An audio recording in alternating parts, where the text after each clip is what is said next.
अब देखिए बेटा, हम हीमोफीलिया को यहाँ एक्सप्लेन करने जा रहे हैं, दूसरा एग्जाम्पल एक्स लिंक्ड करेक्टर का, दूसरे टाइप का। तो क्या है, it is a genetic disease, ये एक जेनेटिक डिजीज़ है। इस डिजीज़ में क्या होता है, ड्यूरिंग द एक्सीडेंटल कंडीशन और the emergency bleeding do not stop. जब कभी भी हमारे कोई चोट लग जाए, कोई एक्सीडेंट हो, उसमें ब्लीडिंग होनी शुरू हो जाए तो ब्लड का बहना रुकता नहीं है, ठीक है ना।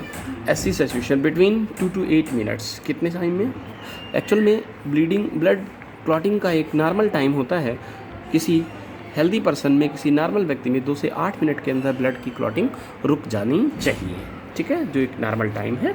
But that means blood do not clot. अगर ब्लड क्लॉट नहीं होता है तो इसका मतलब ये है, this disease is also known as bleeding disease. Blood का ना रुकना, ब्लीडिंग होते रहने की वजह से इस डिजीज़ को हम क्या कहते हैं, हीमोफीलिया डिजीज़ को ब्लीडिंग डिजीज़ के नाम से भी जानते हैं।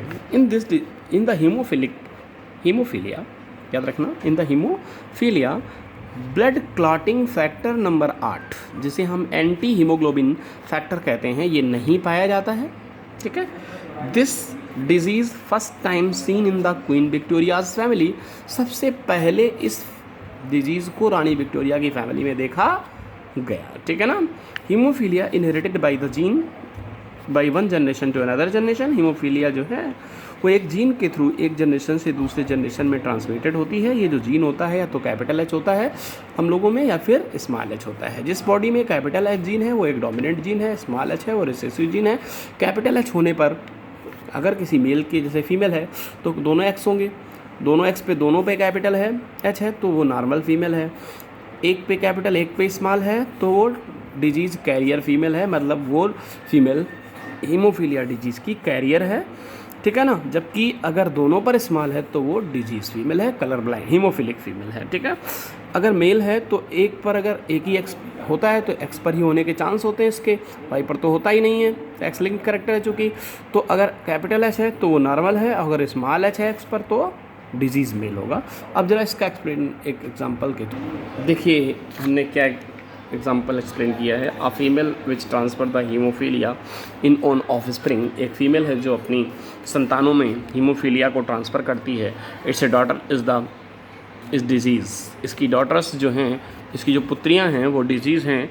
Find the ratio of of spring, तो इतने क्लू के बेस पर इतना बता दिया उसने कि पुत्रियां जो हैं वो कैसी हैं, डिजीज़ हैं। तो बताइए, पूरा इसका फ्लो चार्ट बनाने को बात कर रहा है वो, ऑफ स्प्रिंग में बताइए रेशियो कैसे निकालेंगे आप। तो सीधी सी बात है, अगर पुत्रियां हैं तो हम नीचे से चार्ट को लेकर कर चलते हैं कि दोनों, एक ये पुत्री रही बेटा और एक ये पुत्री रही, दोनों को हमने क्या बना दिया, पहले डिजीज़ बना दिया।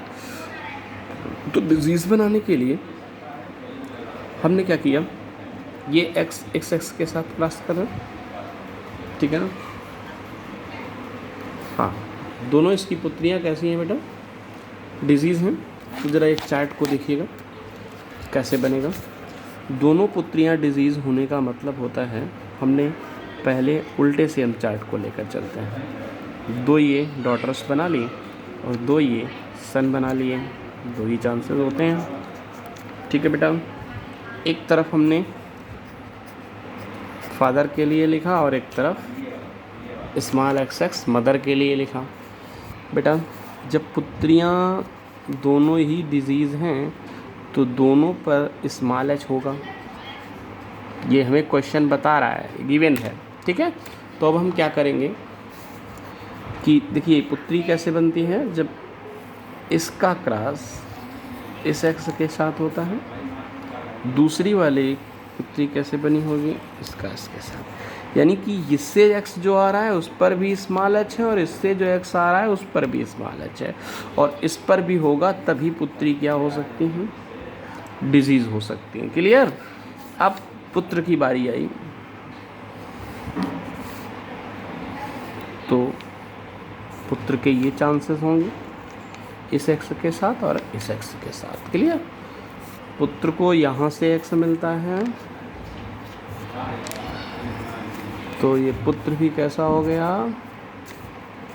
डिजीज़ या हीमोफिलिक सन हो गया, और ये दोनों पुत्रियाँ भी डिजीज़ डॉटर हो गई। क्लियर बेटा, दिस इज डॉटर हो गई। तो ऐसे हम बनाएंगे। अब तक मेरे ख्याल से बात क्लियर हो गई होगी। फीमेल, मेल या मदर, फादर मदर, ठीक है। चलिए ऊपर वाला चार्ट थोड़ा सा गलत है, मत देखिए इसको।